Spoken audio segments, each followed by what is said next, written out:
Hello everyone, welcome to Polymathy Guide. So in previous videos, videos 1 through 5, we've discussed the basics of the interface, navigation, data entry, formatting, and very simple math in Excel. Today in video 6, we're going to discuss named ranges, ranges period, how to use ranges, what it looks like in a formula, why naming ranges benefits us both in presentation and in practice. Um, and that may do us for a video. It's a fair bit of information. So if you want to follow along, go ahead and open a blank workbook now. So I'm going to create a very simple table here in front of you. And so I'll start with January. And in order to get some months out here, I'm going to get my grab handle ready in the bottom right. I'm going to drag it over and maybe to June. This is plenty. Let me go ahead and center those up since they're going to be my headers. Let me also make them bold. Yeah, that's nice. Now for random information, my go-to tool is equals random and whoops.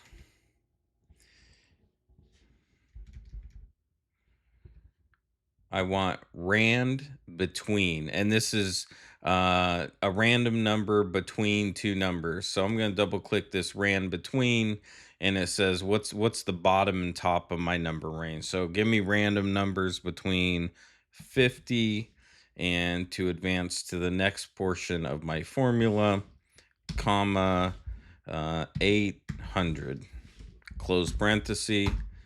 Boom, gives me a random number.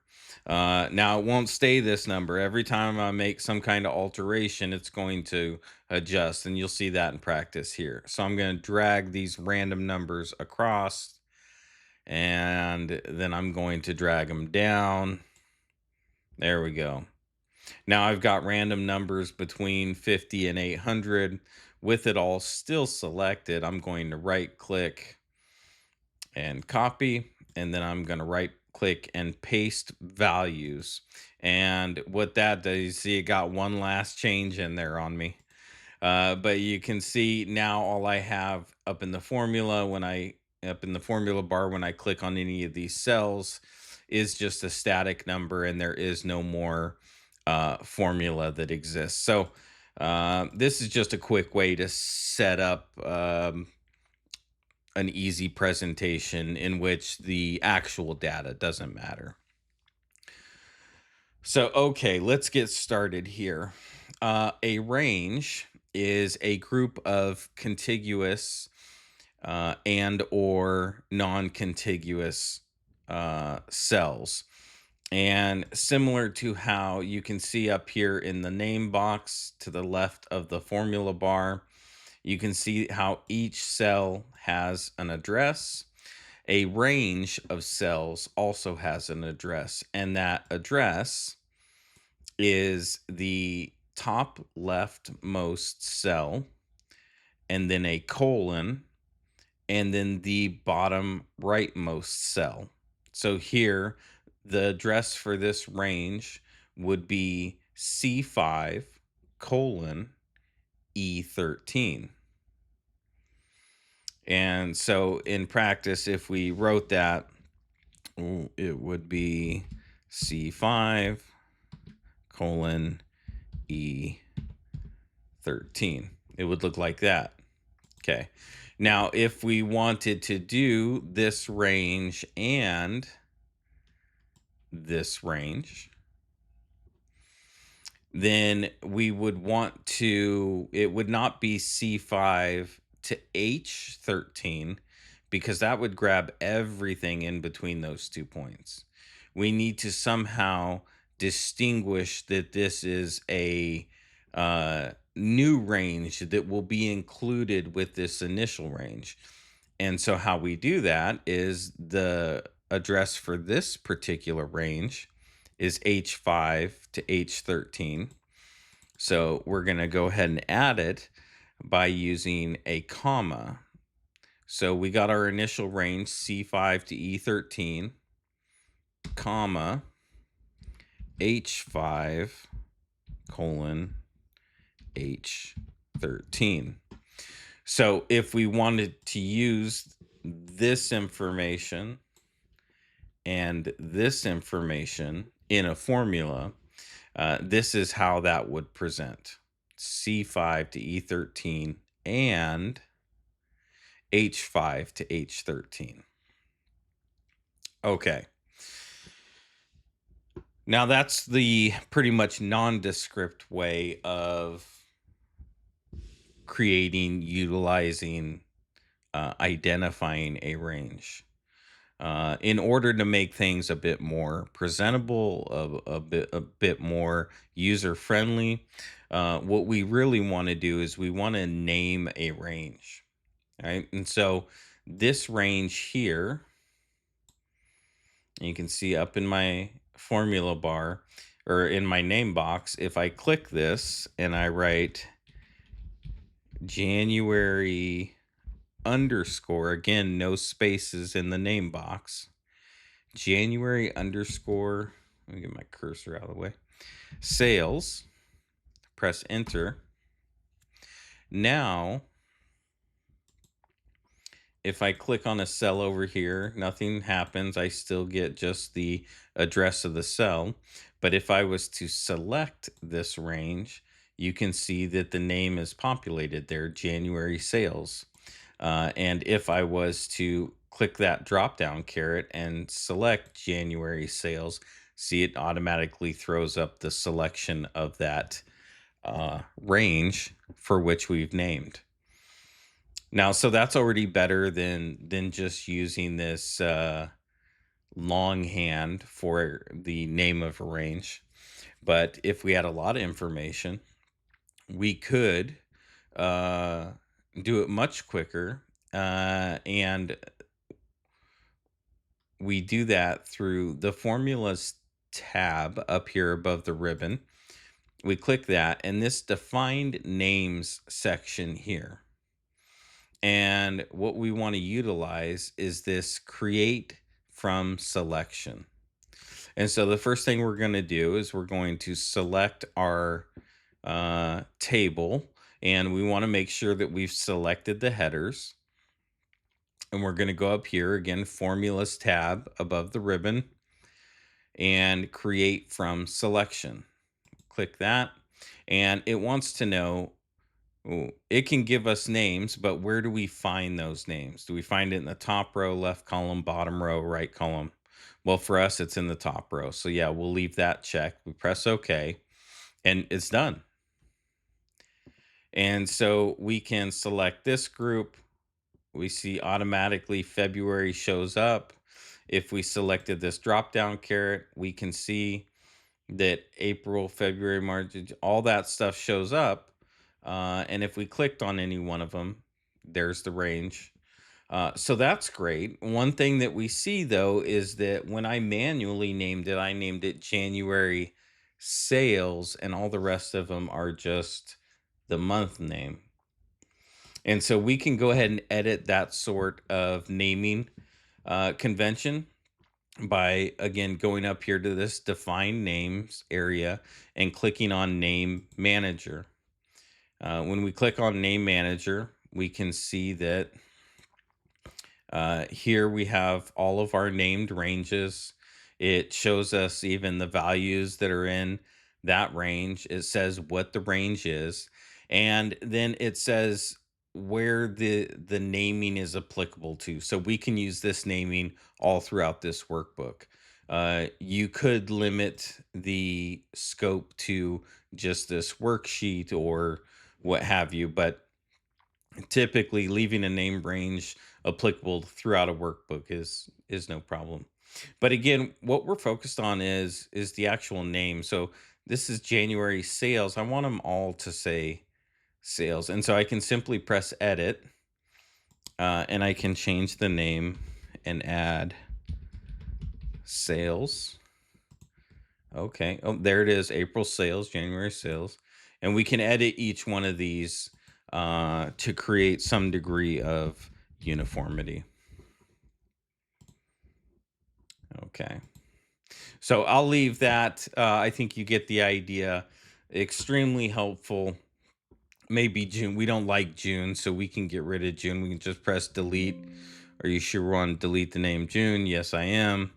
Close. And so now if I select June, nothing special happens. It's just an unnamed range looking for a home, But here's May. You see May still exists. April sales, there it is. Everything's good.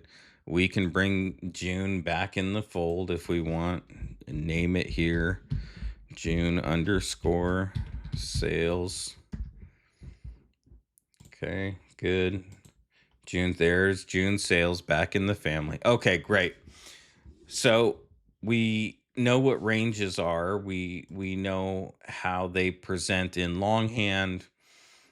We now understand how they present as named ranges.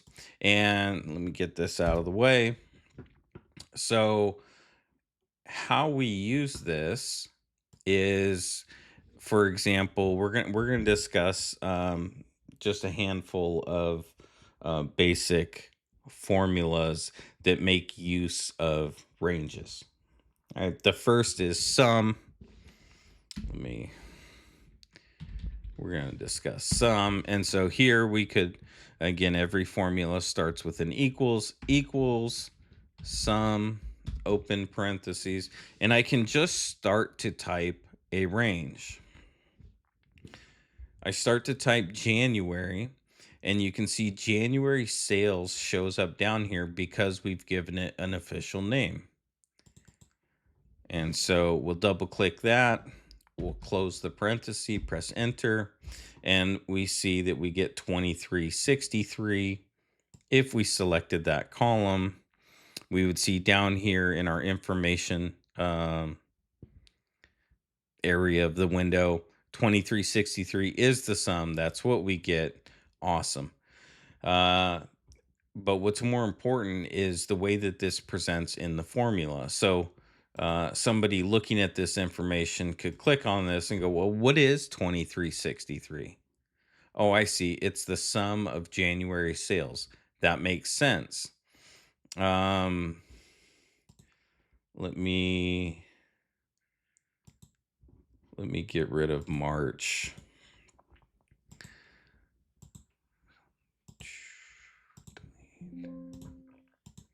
Okay.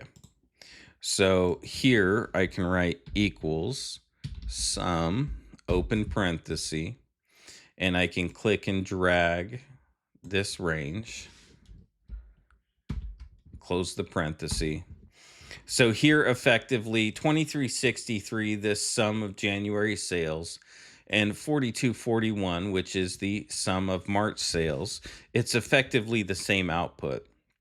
The problem lies in when you're not the primary user, when you don't have intimate knowledge of the workbook, or when you're trying to diagnose some error that has occurred in formulas or in your sheet or what have you. And so if we are clicking on uh, information and we see, okay, it's a sum of a range, but like I don't know what that range is, right? If I'm just an abstract user or trying to understand what it is that you're conveying, in which maybe we haven't done a good job of labeling what this number is, right? We should do sum of, you know, March sales, something like that, right? Where it's not explicitly clear. When you click on this, it's no more helpful. Whereas this number, we say, oh, 2363, what is, okay, sum of January sales. Oh, that makes sense, right? And so it's just a way to help users um, navigate your workbooks, your worksheets, your data sets, whatever, um, more intuitively, more easily.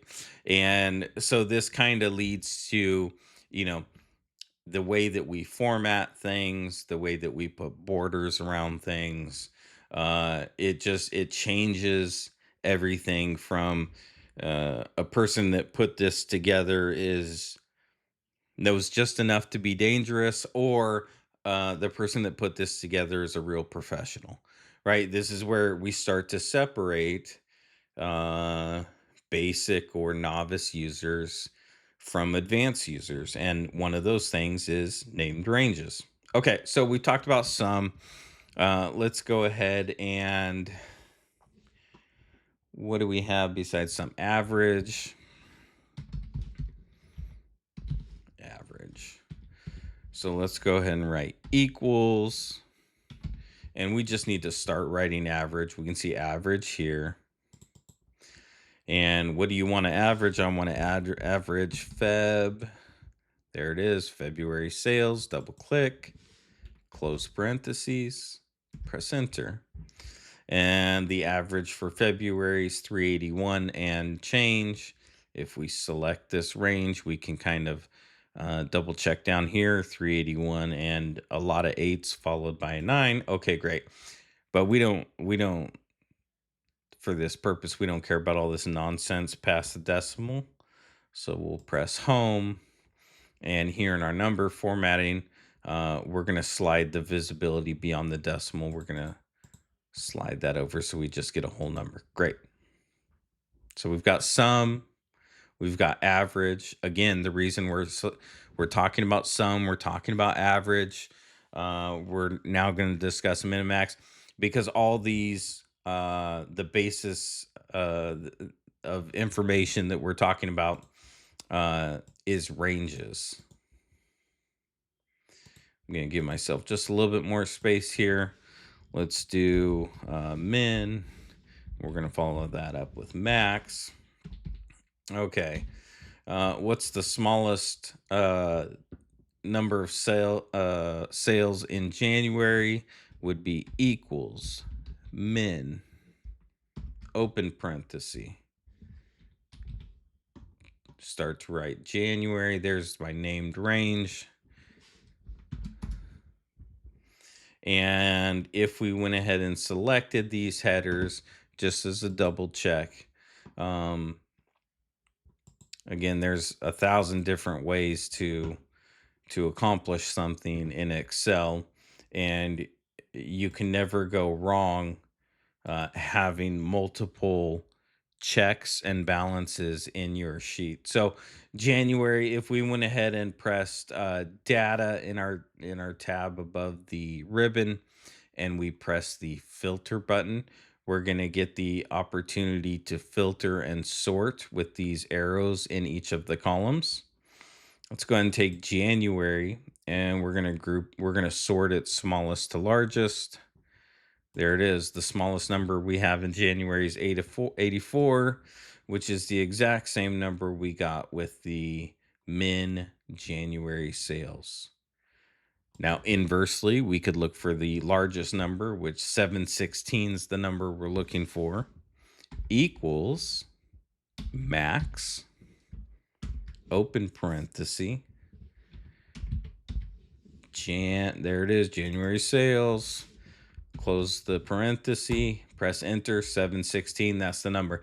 Now, performing these simple formulas for ranges on a small data set like this is kind of silly, but the same rules, the same logic applies whether you've got 200 rows or 200,000 rows, sum, average, min, max, the ranges, all that stuff still applies. It's just a larger data set. Okay, so now let's go ahead and move on to something that is a bit more nuanced. And we're going to talk about count. Okay, so let's focus on April. We can do equals count. And count is going to count the instance of numbers here.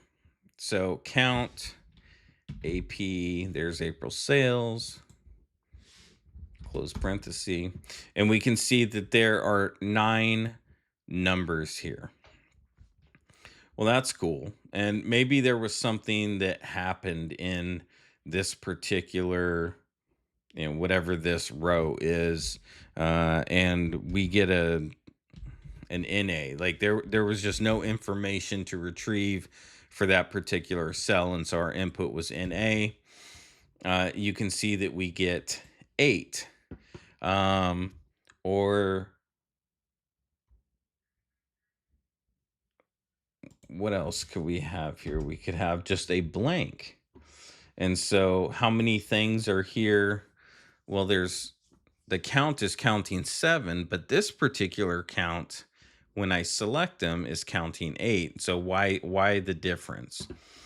The reason there's a difference is because this particular count is a different type of count. This is count A. And count, the thing about count is it only cares about numbers. All right.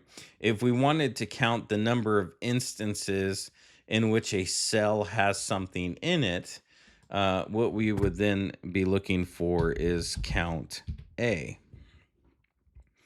And so we can press equals count A, open parenthesis, AP, there's April sales, close it. Good, 8. So there are 8 items here, or basically 8 cells with something in it. Give one more space here. Now, maybe instead of counting what is there, we wanted to count what isn't there. That's where we bring in count blank. And so equals count blank, and spoiler alert, count blank counts the blanks in a range. And so you can see we have one blank in this range of cells. Again, it's looking at instances of cells with nothing in it. So it would not consider in a blank, it would consider that cell to be populated with something. It doesn't know what's in these cells, it just knows that something is in the cell. COUNTA knows that there's something in the cell. Count only cares about numbers. So if you have a range with mixed data, and you're trying to use count to count how many times the cell's been populated, it's not going to return the result you want. You really want to go after count A. And again, count blank counts blanks. Okay. Let's get rid of all that. All right, where are we at in our information? Okay. Let's go ahead and just put like 654 and 381. Okay. So here we are back with just our clean arbitrary data set here. If I've got this range, which is January sales, and I create the formula equals sum, and I do, January sales, close the parenthesis. Okay, that's my sum of sales. And I confirm, yeah, that's my sum of sales. If I take this cell and I drag it across, this is one of the downsides to using named ranges. So it does not understand that what comes to the right of it is February sales. And so in this instance, let me go and back up here. In this instance, we would not want to use January sales. We would want to use C, whoops, C9 to C17. Okay, great. And if I then took that sum of C9 to C17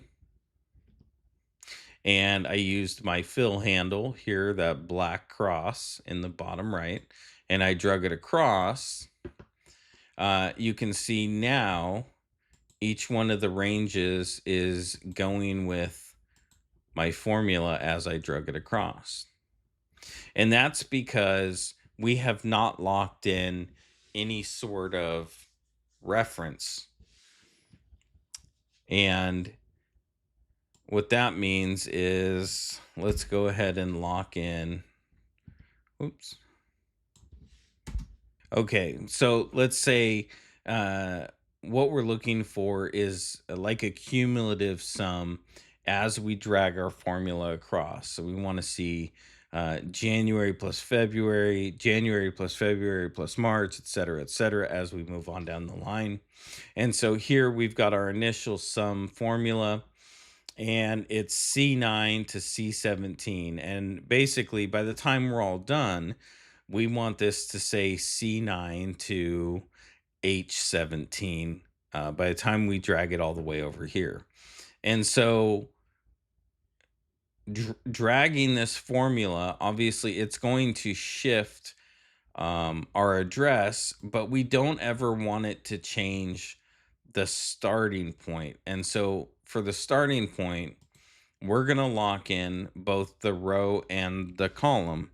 And so we lock that reference in by utilizing the dollar sign in front of the C and in front of the 9. So that would be locking in that reference. So C9 will always remain no matter what. And a little bit quicker way of locking in a reference is to click on that cell address there, and we can press F4. Automatically locks it in both column and row. And if we continue to press F4, we can see that reference uh, our reference lock cycles through all the potential locks that you could have for that cell. Do you want to lock in just the column, just the row, nothing, or lock it all in? Well, for this purpose, we're just going to lock it all in. We press enter. Okay, it still changes nothing because we haven't drug our formula anywhere. But now utilizing this fill handle, we'll drag it to the right. And we can see we end up getting this cumulative 21,000 and change sales. And we can verify by selecting the whole group. Yep, there we get 21,306, 21,306.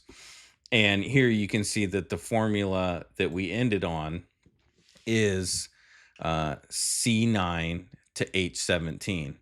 And we could continue this, forever and ever until we got to the end of the row. And if we put in new months in here of sales, this would just continue to populate with. All right, you can see how it now changes, and we can put more arbitrary numbers in here. There you see it changes as you start to populate more of the table. Okay, so that's how you lock in ranges, and we're gonna that's one of the most critical things that we're gonna learn over time is locking in reference ranges. Um, so play around with that, locking in vertically, locking in horizontally. See what that does when you apply those reference locks. Okay. Um I think that's good for today. So this was video 6 talking about ranges, named ranges, how we use them, uh when it's not good to use them. If you found this video helpful, please, by all means, click the like button, throw me a subscribe. If you know somebody that could benefit from a video or a course like this, by all means, forward on my channel, forward on this video. I sure would appreciate it. I'll see you guys in the next video.